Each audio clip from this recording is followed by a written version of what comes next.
everyone, and welcome to A Stitch in Time. Today is Friday, June 18th, 2021. This is episode 184.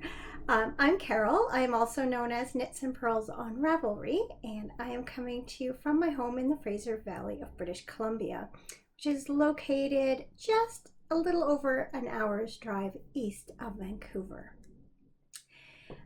Once again, it has been a while. My life continues to be a little bit unpredictable, and I just have to roll with it.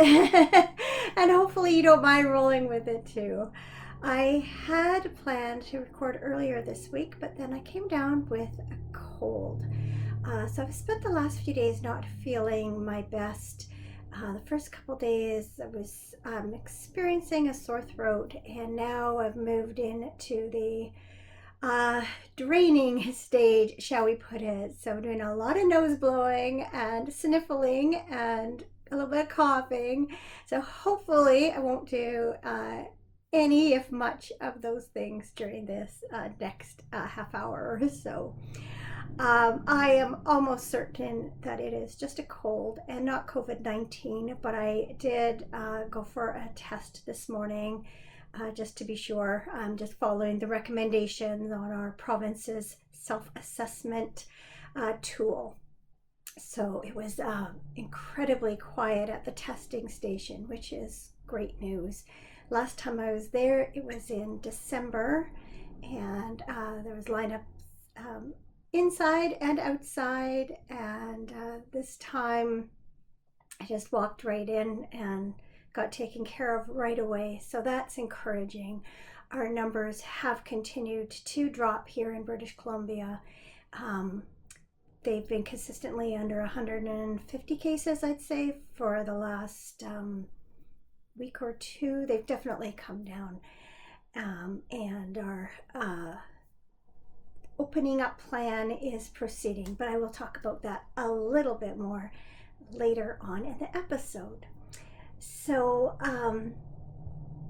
I have a finished project, which if I had recorded when I had planned to, I wouldn't have to show you. So there was something good that has come out of being under the weather. It gave me a couple days where I just took it super easy and just knit and napped and just took it really easy. So I also have a new project. I was thinking, I'm just going to have the same 3 projects to show you again, but I actually have a brand new one. So yeah, settle in. I have myself a cup of hot tea here, and hopefully you have something to enjoy too. So without further ado, I'd like to show you my curling mist shawl by Helen Stewart of Curious Handmade. So this is the first shawl in the Handmade Sock Society. I'm getting mixed up. It's the Shawl Society 5 by Helen Stewart. Both of those are running at the moment, and I'm participating in both, so I'm getting a little mixed up. You have seen this before. And I'll just give you a good look at the whole thing. So this is where it begins. And I'm gonna just put that up over my face. I realized my camera is a little bit closer than usual, so I can't show you as far back a picture.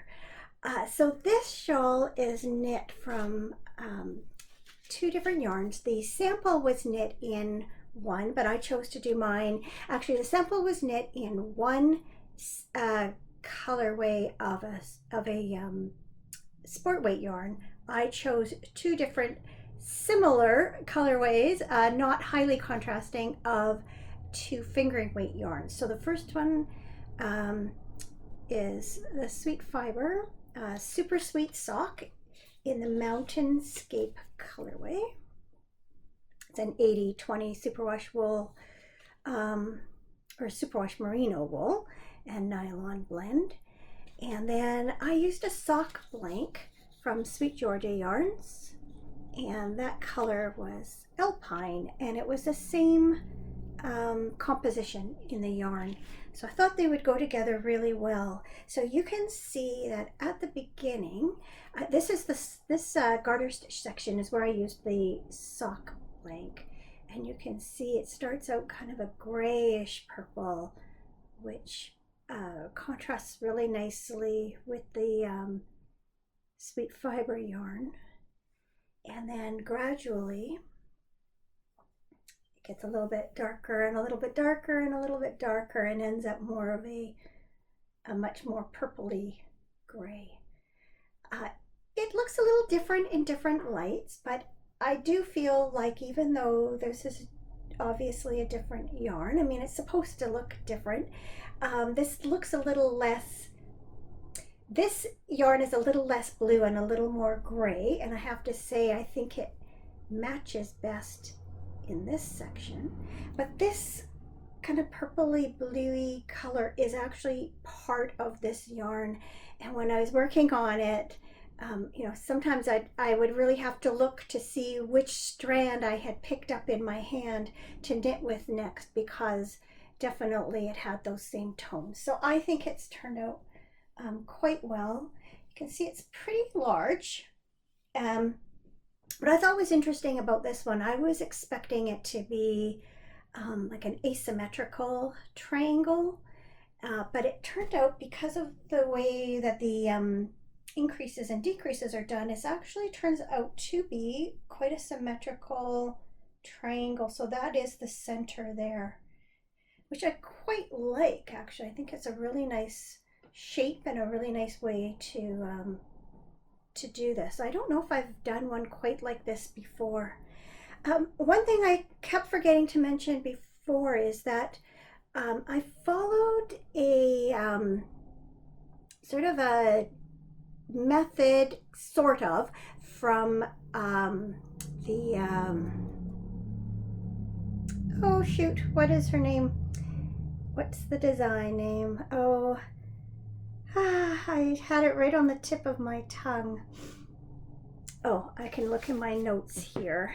Pardon me, I should have had it written down, but I keep forgetting to say something about it. And I want to give credit where credit is due. Oh, Casapinka. So I had done a shawl with Casapinka, and she was beginning her right side rows by holding the two strands of the contrasting yarns together at once and carrying the yarn like that all the way down the side. And because these yarns are so similar in color, that's what I did. So I never broke the yarn out. Once I cast on the second color, I just held those strands together, and I knit the first stitch with the two yarns together the whole way along the shawl. And I think that is just a really, really nice way to carry the yarns. If I hadn't done that previous shawl like that, I probably would have just cut the yarns every time I changed them, but it was nice not to have to do that. I just think that turned out really well.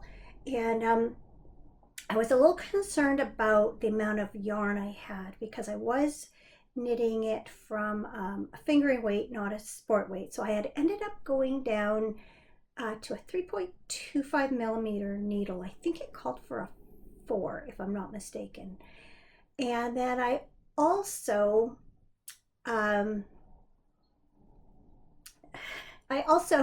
sorry, my brain is not working completely today. Please forgive me.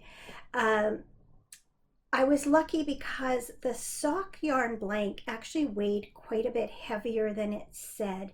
I think it said there was 115 grams, and it weighed out at 142. And as it turned out, I was able to knit it entirely as written, except that I did the bind off with the with this yarn. which I had actually planned to do anyway, because I thought sometimes just having that other color of yarn on the bind off just adds a nice little finishing note to the shawl. And actually, as you can see, it's not even that noticeable that it's a different yarn. This is how much yarn I had left from my sock blank after knitting the last row.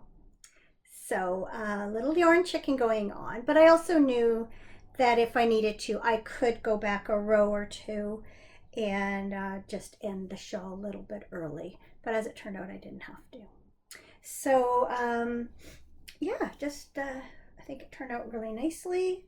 Could easily wear it like this, but also as easily, wear it like a lot of us wear our shawls, kind of. This one's a little large for me to do that. I normally don't wear a really large shawl like this, but I could if I wanted to, and especially if it was, super cold or just handier to wear it this way, I could do that. But most likely I'll just wrap it around my shoulders on a cool day or evening.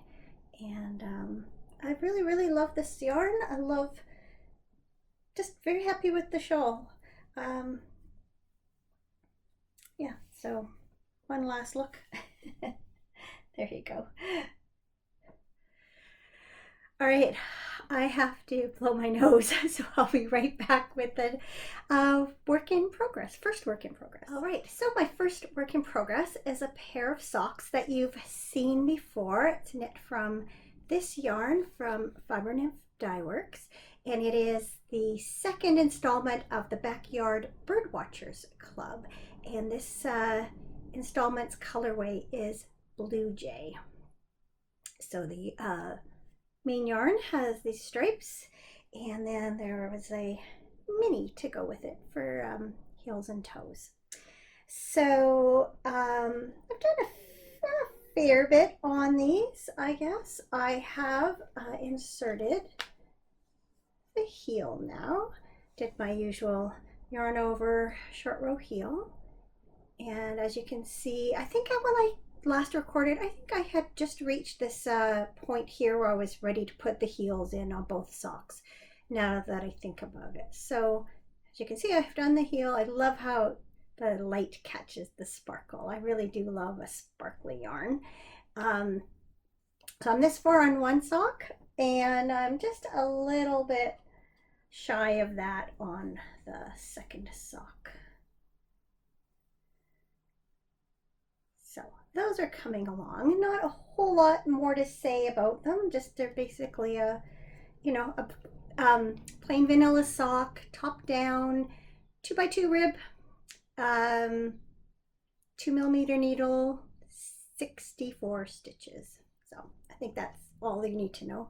Just looking at my hair. I did get my hair cut since I last recorded, but it's not my best hair day. I kind of just got up and did it real quick this morning before heading out to the testing station, so I didn't even take time to like blow dry it or anything, but it's better than it was. It was really getting long and unruly. Okay, so my second work in progress is also a pair of socks, and again, last week I showed this project to you. It was the Lavender Field Socks by Helen Stewart, and that is the second to last sock in the Handmade Sock Society 4, I believe. And I was telling you my dilemma about which yarn to use, and then after seeing my progress on this pair on camera, I realized that I didn't mind it so much. Sometimes you have to take a step back, I think, to gain some perspective. So I stuck with this colorway, and I meant to bring in a little sprig of lavender from my garden to show you just how close the colors are. I might take a photo afterwards and insert it in here. So this is just a really plain Jane workhorse yarn. It's DGB Confetti. I bought this way back when I worked in a yarn shop.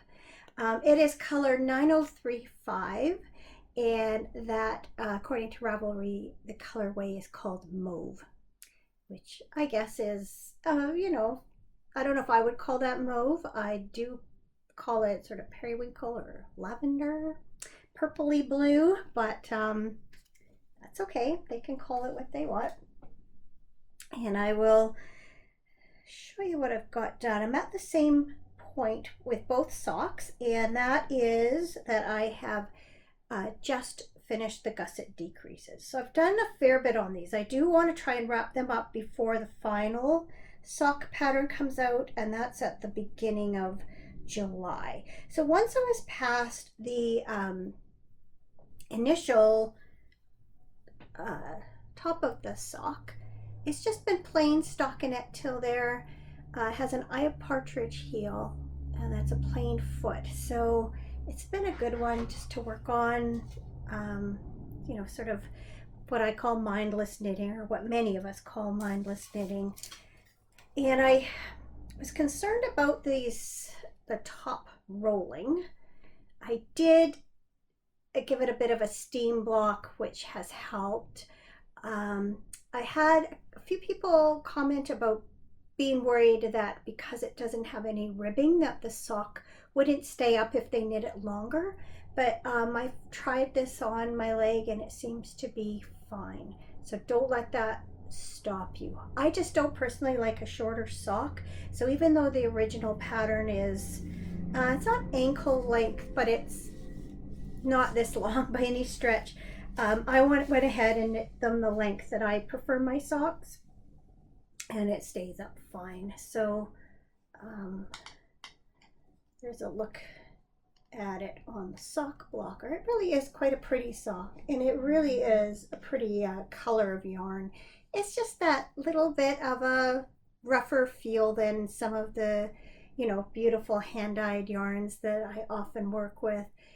Which is kind of what turned me off it in the first place. But it actually does show off the design quite well.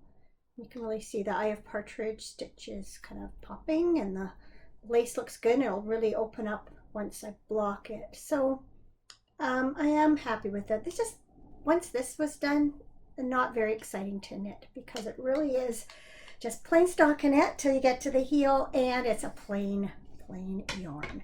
So as I said, I do have both socks at the same point, so now I can just work away on these till I get to the toe.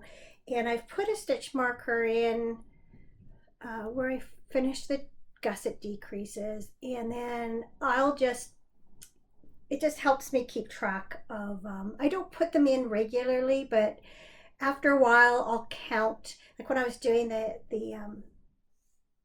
leg, after a while I just counted. I put one after 20 and one after 20 more, and then one after 10, and then I ended up doing another 10 rows. So then when I was working on the other sock, I knew that they would have the same amount of rows, and I'll do the same thing here. So I'll knit for a while, and I'll count some rows off, put another marker, and I'll just keep going back and forth between both socks so that they're approximately in the same place, and then they'll be finished at approximately the same time. So yeah, these I do think it's a pretty pattern. Like I said, just haven't been that excited about the yarn, but the more I work on them, especially every time I walk past that lavender, it's just like, yeah, that really does look the same. So that's kind of just made them more, I don't know, more special or just more appealing. I'm not sure what the right word is, but I haven't minded them so much, realizing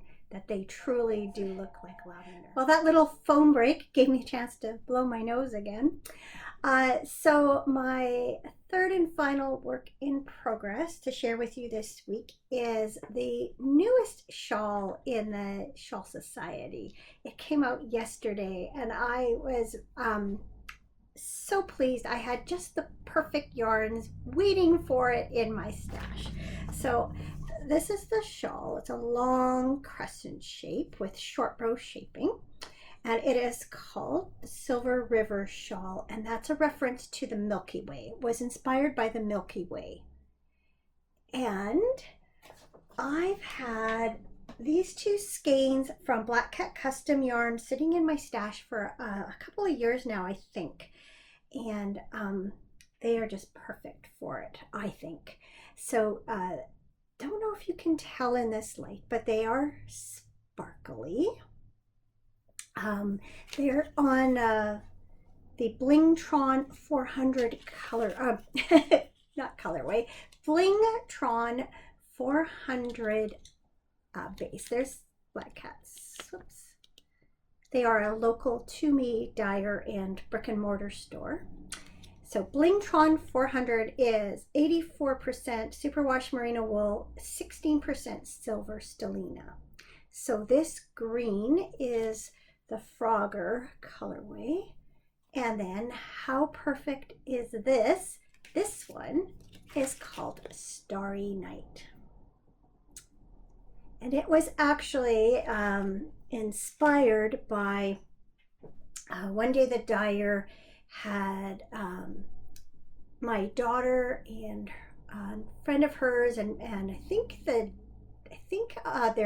my granddaughter and her daughter were there too, and the owner Kim was doing sort of like a dye workshop, sort of using them as a little bit of guinea pigs to see how she might proceed with a dyeing class. And so this was actually a colorway that my daughter's friend came up with, and they turned it into a store colorway. I'm not sure if they tweaked it at all, but was definitely inspired by that. So anyway, I just when I started looking through my stash, I actually had another set of Black Cat Custom yarn that I had thought of, and then when I went looking a little further and came across this, it was like, oh, that is perfect. And so I've started knitting it up. I was so happy my other shawl was done so I could cast on guilt-free, jump right into the new one.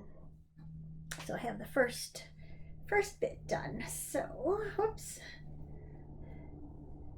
Yeah, so it has this garter section to start. Then it has Helen Stewart's one of her favorite stitches, I think. It's this star stitch. Here it comes again, or here it shows up again. And then the first short row section. So I've just finished that. It's too wonky to give you a really good look at it. It will lie much nicer once it's blocked, but that does give you a sense. Look how pretty they look together. I'm really happy with this combination. I love how this one has just a little bit of blue running through it. And then of course this one has this green running through it. So they really complement each other really, really well. So yeah, happy with my start on that one. So alas, no Downton Abbey socks in sight once again. I just have not been in the frame of mind to work on them. I've been gravitating towards sort of more mindless projects and ones I can work on while doing other things. So I don't know. I don't think they're going to make an appearance next episode either. I just don't foresee having that block of time to sit down and work on them between now and then, but eventually we'll see. So I do have one acquisition to share with you and then one to tell you about. So I recently received a newsletter from Songbird Yarn and Fibers, and they were discontinuing some of their colorways, and one of the colorways they're discontinuing I thought would be perfect for someone in my life who loves yarn as much as I do. And I am not sure if that person, she doesn't usually watch, but she might be. So I'm just gonna say no more about those, but at the same time I ordered a skein for myself, and it is this one, which is Anna's hummingbird, and that's the kind of hummingbird we have around here the most. We do get rufous hummingbirds during the sort of spring, fall, autumn period, but our Anna's hummingbirds are around all year round here, and those are the ones we see the most.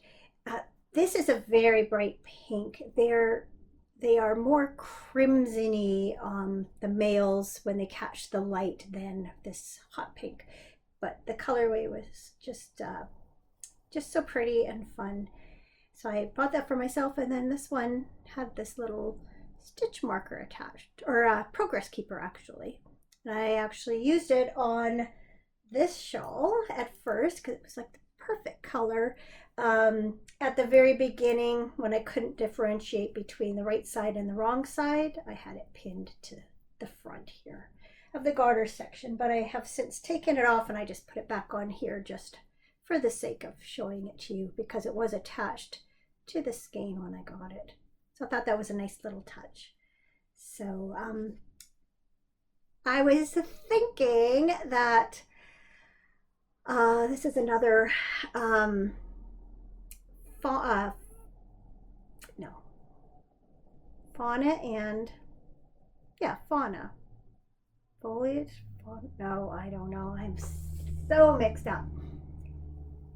Is that right? Foliage and fauna? Don't know. I know that this would be appropriate for the current portion of Fiber Nymph Dye Works nature make along, but I don't think I'm going to be able to either even cast them on or definitely not finish them before it's over. So I'm just going to save them for another time. I should be able to get my Blue Jay socks done by then. Flora and fauna. This is the fauna section of that knit along. I tell you, you don't realize how much being sick really can affect your brain, but I feel like just forgetting everything and just definitely not on top of things at the moment. Or at least that's my excuse.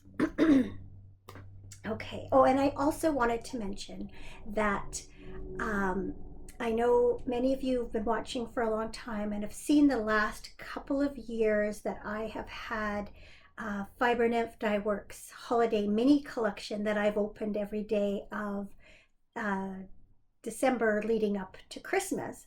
And if you are so interested, those are once again available at fibernymphdyworks.com. And I'll put a link in the show notes to her shop. This year she has she's calling them the Winter Magical Holiday Countdown Collection. So she also had a little video that she was showing some of the inspiration photos for this collection. I'm really excited about it. This year I chosen to get mine on Bedazzled because when I heard magical and I thought the sparkles might be kind of a fitting addition to this collection, and then I also chose that base for a full skein at the end of it because that's always fun to unwrap on Christmas morning. So other than that, I've been very well behaved as far as yarn goes anyway. All right, let me just take a look and see what I wrote down to tell you about what's been going on here. Well, Cameron is away again. He is coming home tomorrow night. He'll be home at least Sunday for Father's Day. Happy Father's Day, by the way, if there's any dads watching out there. And I'm not sure after that if he's heading back up to where he's been or if he's going to be home for a day or two. It's just up in the air right now. He did come home last week for a 3-day weekend. It was so nice. So he came home Thursday night and he left again Monday morning. So we had 3 full days together. It was a good break for him. and just really nice for us to be able to spend some time together, because if you've been watching for a while, you know we haven't been able to do that for, well, a good couple of months now. So on Friday, I'm trying to think, we did a few things, sort of special things. So Friday night, I think it was. Yes, Friday, that's right. So Friday afternoon, my sister and her husband came over for happy hour. Uh, they'd had something shipped to our house. We had both ordered some wine, one of our favorite wines from a winery in another part of British Columbia. And because they were away camping for a few days, they had it shipped to our house. So I knew they had to come pick up their wine anyway. So invited them for happy hour, because we're now allowed to be spending a little more close time with people outside our household again. So we were outside still. My brother-in-law's had his second shot just, and my sister just got hers like within the last hour today, and we're still waiting for our second shot. So we still just sat outside, did our physical distancing, but we have not sat down and had a visit with those two since last fall, when we went on this golfing trip back in September. And even though we had traveled separately, we did spend some time together on that. So it was just so nice. They were here probably for several hours, and we just had such a good visit, such a good catch up. It was just so wonderful to spend some time with someone other than our immediate family again, because we've done so little of that this year. So that was a lovely start to our weekend. And then Saturday, yes. Sorry, I'm all mixed up. On Saturday, there were a few things we wanted to do. The first thing was to go for a long walk. So there is a trail that runs from one side of our city to the other, but it's not a place I feel safe walking on my own. It mostly runs along the railroad track, and in fact it's called the Valley Rail Trail. And in some sections it runs behind businesses, and in others along farm fields. It's just kind of remote in places, and we've seen some sketchy people along it before. So while I certainly feel safe walking it in the middle of the day with Cameron, it's not something I want to do by myself. So I thought while he was here, maybe he'd want to do that with me. We also wanted to go out for lunch at this Mexican restaurant on the other side of town. It's located about 10 kilometers from here. That's just over 6 miles for those of you who don't do kilometers. And while we haven't eaten there before, some of our kids have, and they've said it's really good. So we wanted to try that out. And then also Cameron hadn't had a chance yet to have his winter tires swapped out for his summer tires. So he wanted to get that done too. So he was able to get an appointment at the tire store.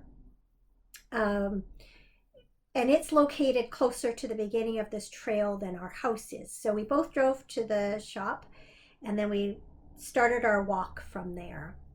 So we kept walking and walking. It was a really nice day, not too hot, nice breeze blowing. And I said, so when are we going to turn around? Because our plan was to turn around, go home, shower and change, and then take my car and drive back over to that side of town to go for lunch. And we just kept walking, and I said, well, do you want to just keep walking to the restaurant, and then we can, have lunch and then walk back? And he was like, no, it's too far. I don't want to do that. It's like, okay, well, we better figure out pretty soon then where we want to turn around. And part of it comes out onto one of our main streets that runs from one side of town to the other. And just by that corner happened to be a different Mexican restaurant that we have eaten at before. So he said, well, why don't we eat there and then head home?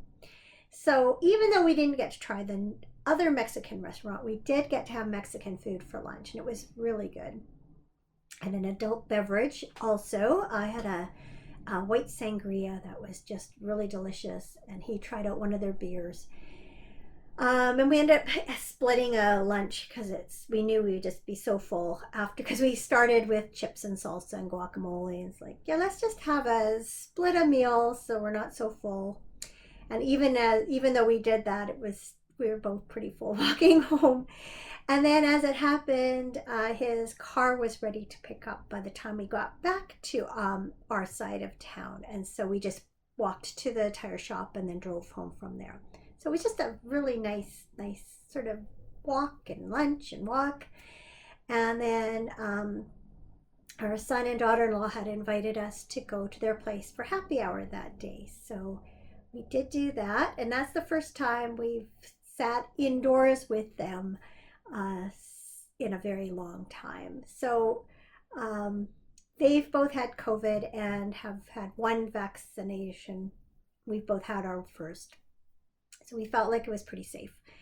And they just got a new kitten. So we had to meet the new grand kitten. This one is a little kind of tawny colored with the little stripes on its forearms. Our daughter-in-law named her Nala after the character from Lion King, because she really does look like a little miniature lion, and so cute and so friendly. Their other cat is a lot more shy. He was a rescue, and he's just not as affectionate and playful. Well, he's playful, but he tends to shy away from us a lot. He's startled easily by quick movements and things. So these two cats are getting along quite well. And yesterday our daughter-in-law shared a picture of them actually sleeping side by side, which hadn't happened before. So that's good to see that adjustments happened well. And then we had picked up some steaks for dinner, so we came home and had a nice barbecue and nice evening.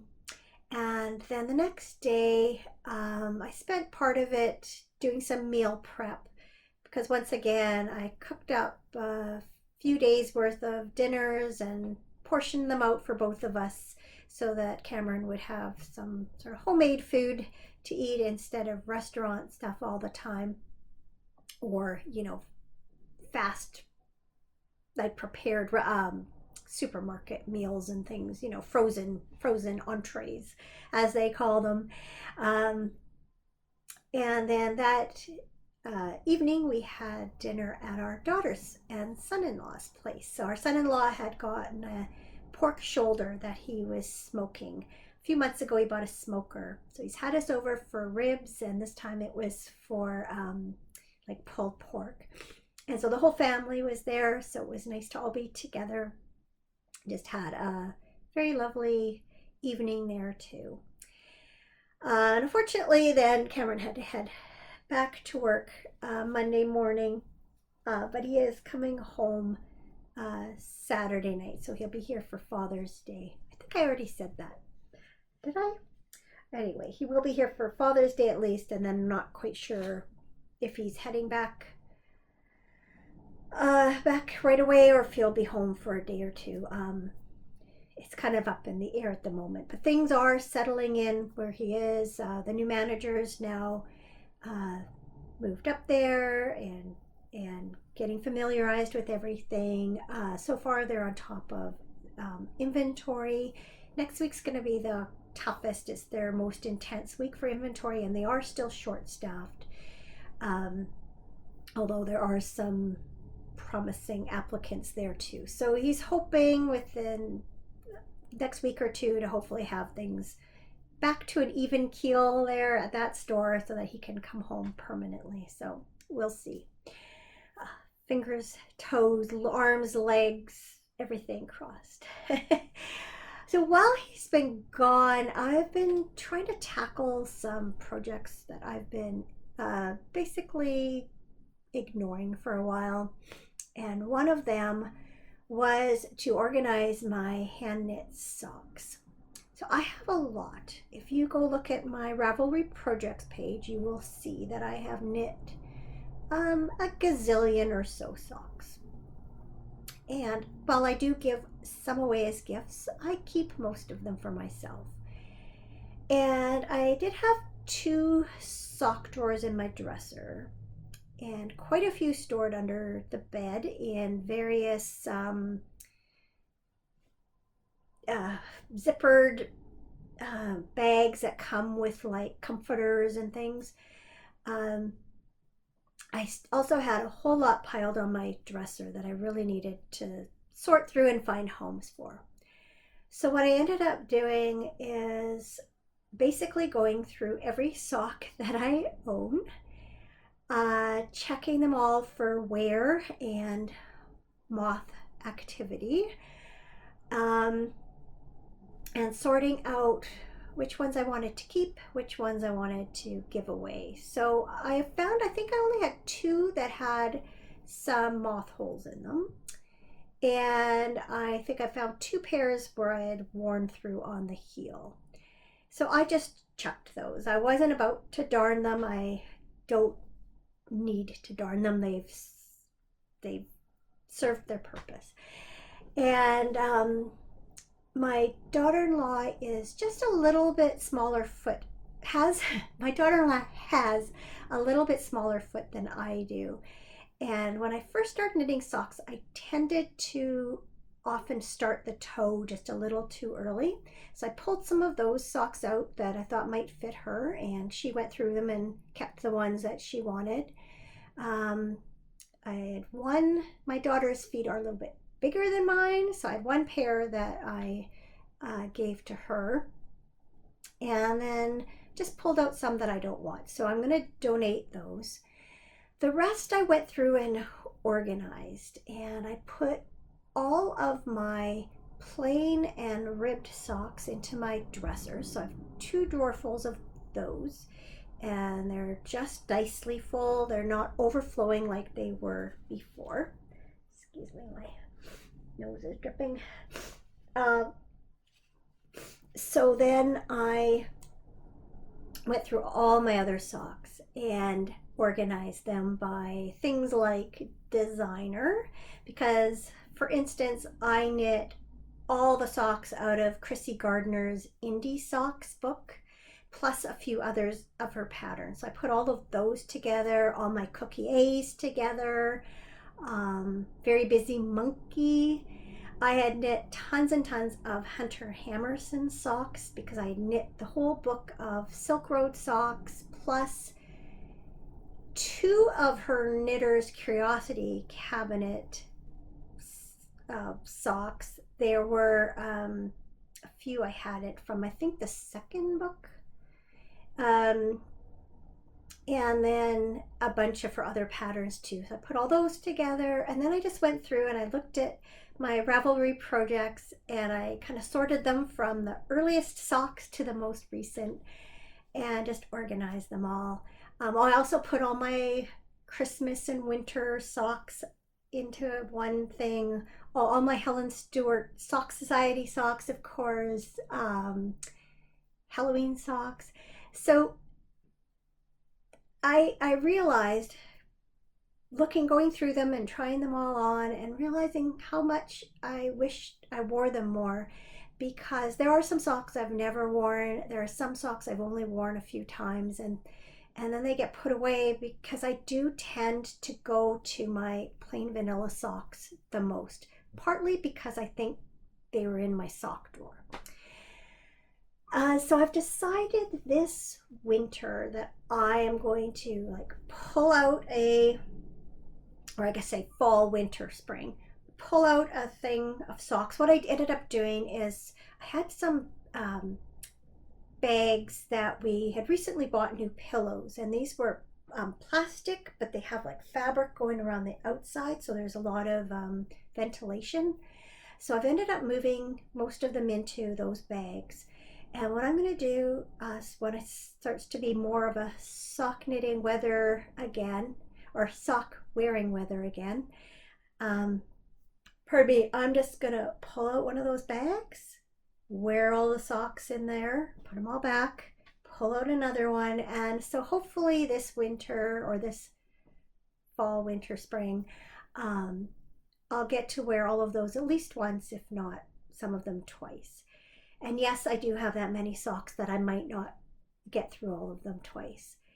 You know, and I have to say, it was a bit of an eye-opener when I started sort of counting some and realizing just how many I have. But, you know, the reality is that my socks are so much more than just a pair of socks to wear. I take great pleasure out of making them, and I love the yarns. I love working with the yarns. And for me, by the time they've become socks, or by the time that yarn has become socks, the yarn has paid for itself in the hours of entertainment it has given me. When I compare it to, you know, what we spend when we go out for lunch or dinner, or to a movie, or playing golf, or buying a bottle of wine, you know, the entertainment value out of even a skein of expensive yarn is higher than all those things. And at the end, I have something usable. So, you know, if I thought I was taking food out of someone's mouth, I might feel differently about it. But, you know, we can afford the yarn that I buy, and it brings me great pleasure. So, well, yes, it's a lot of socks. You know, it's at least it's something useful, and some people spend that much on things then they have nothing to show for it in the end. So I'm not trying to justify it to you, or to myself for that matter. Just, I guess, a bit of a disclaimer that to acknowledge that yes, that's a lot of socks, but that's how I choose to spend my time and money, I guess. Let's see, what else have I got written down here? Oh, yes. I have some wedding pictures to show you. So the ones from the photographer are back, and actually Stephanie dropped off my copies yesterday. Sorry, I just it's that stage, like I said. So I know I'm going to show them this way, because I think you'll be able to see them fine rather than popping them up on the screen. So I especially wanted to show you some from of the shawl that I made her. So there's that one. Look beautiful. And then this is my favorite one.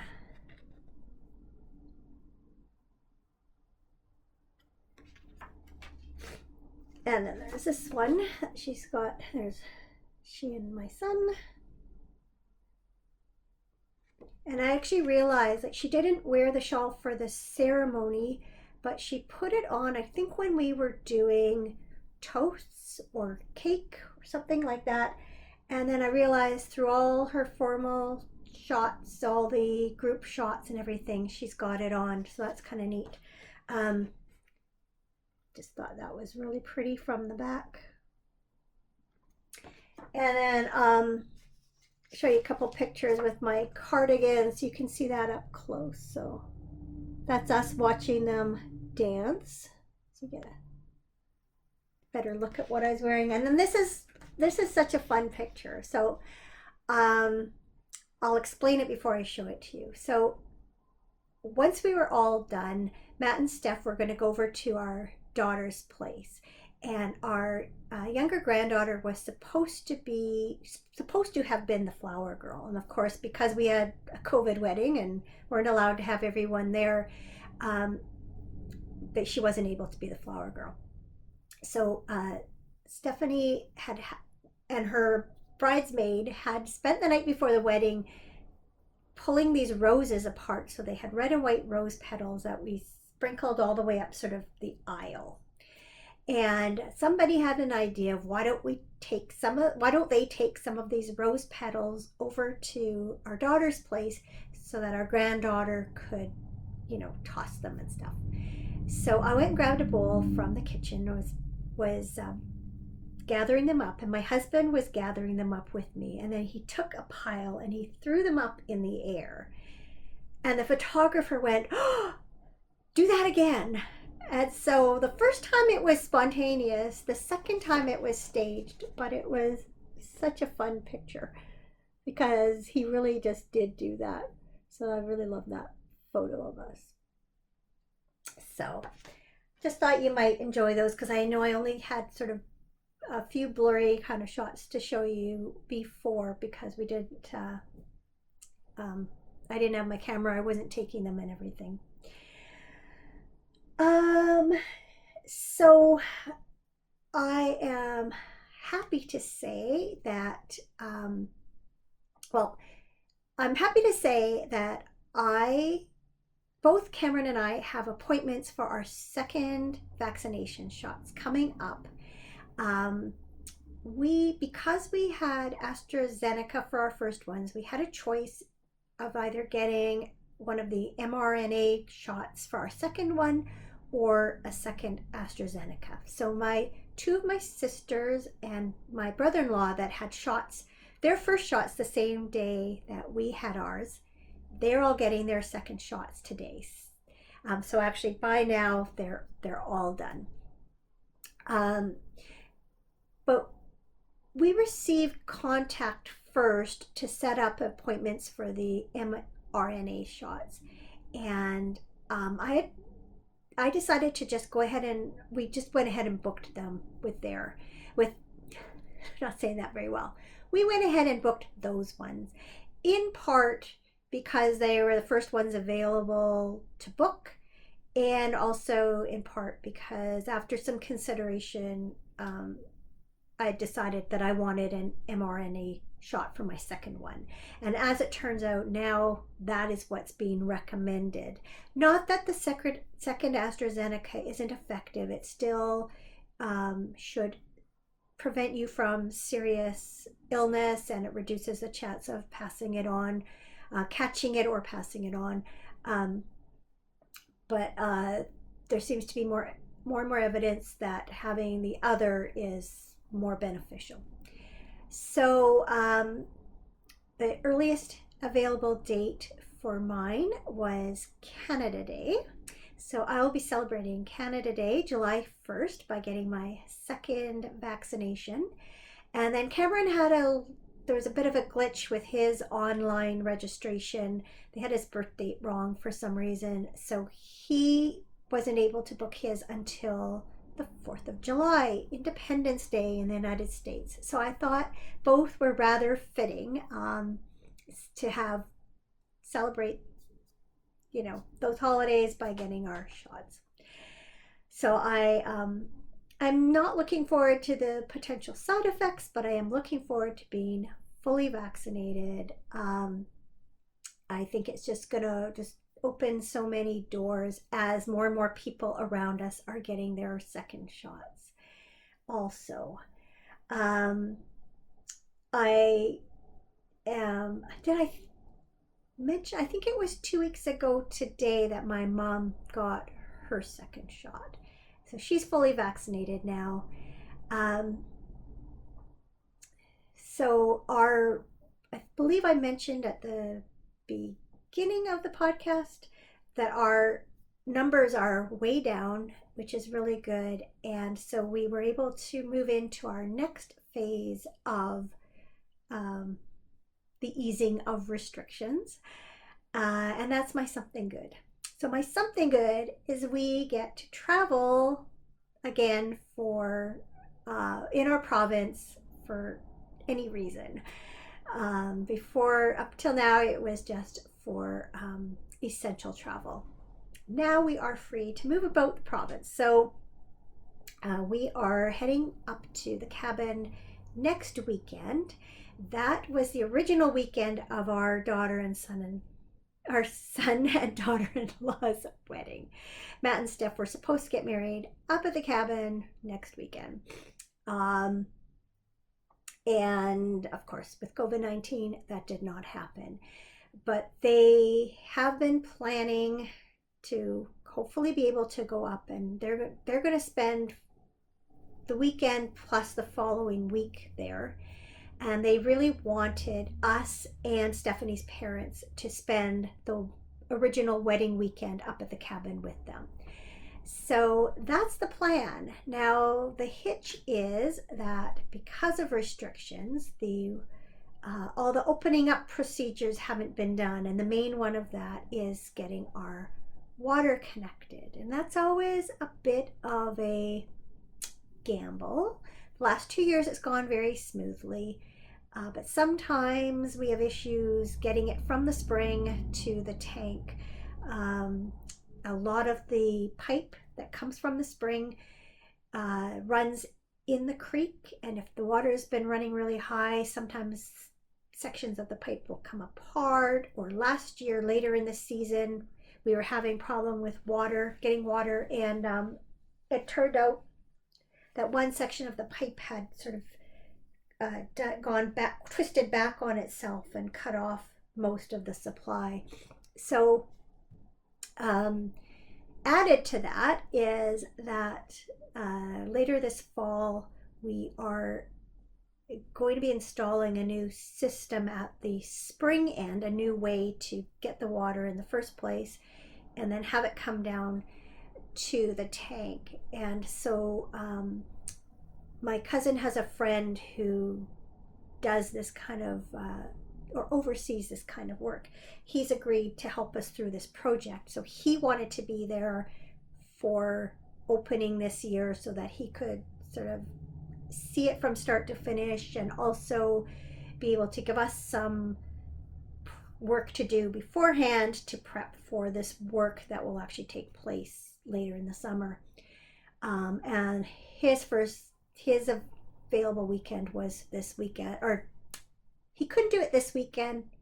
He could only do it in a week following. So unfortunately, that's going to coincide with our weekend up there, and we're going to have to do without water initially, but that's okay. We'll make it work.